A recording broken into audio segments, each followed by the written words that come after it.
This is KRQE News 13 with Dick Niffing and Diane Anderson.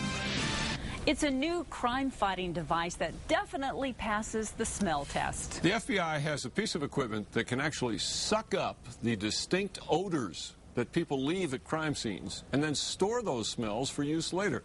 The device turned out to be very useful in the investigation of the fatal shootout between Sandoval County Sheriff Sergeant Joe Harris and fugitive murder suspect Joseph Burgess. As News 13's Jim Winchester found out, it makes perfect sense. Well, Dick, many people think there is a special air about them. Well, the FBI has long proved that to be true, and now they're capturing that air and using it to crack cases. Scent distinguishing dogs have been used for decades in searching for suspects, missing persons, and for locating evidence. But the 73-page report released by state police on the Joseph Burgess fatal shootings indicated that the FBI had, quote, Burgess's clothing processed to maintain Burgess's distinctive scent. No, it's not a dirt devil or a dust buster. This is the STU-100 portable vacuum collection unit. The technology itself is still emerging. Just 2 years in service, it's a super sucker of scents. Collected in such a way that we can actually store that scent then for later use.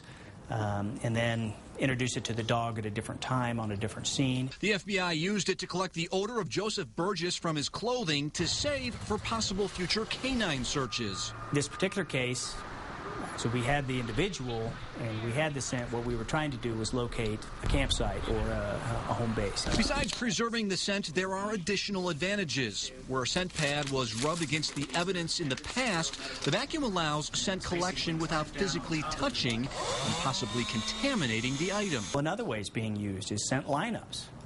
You can actually use a scent discriminating dog to pick someone out of a lineup. And the FBI says sniffing out a suspect by its scent now holds up in court. A simple unit that's a sucker for solving cases. And one thing that's not yet known, how long a scent can be preserved in a tube. The vacuum collection unit has only been used for 2 years, so there is insufficient data on a scent's shelf life. Dick, back to you. Is that cool or what? Thank you, Jim. The bottle scent is not analyzed by any other rather high-tech device. It's just analyzed by the high-tech noses of tracking.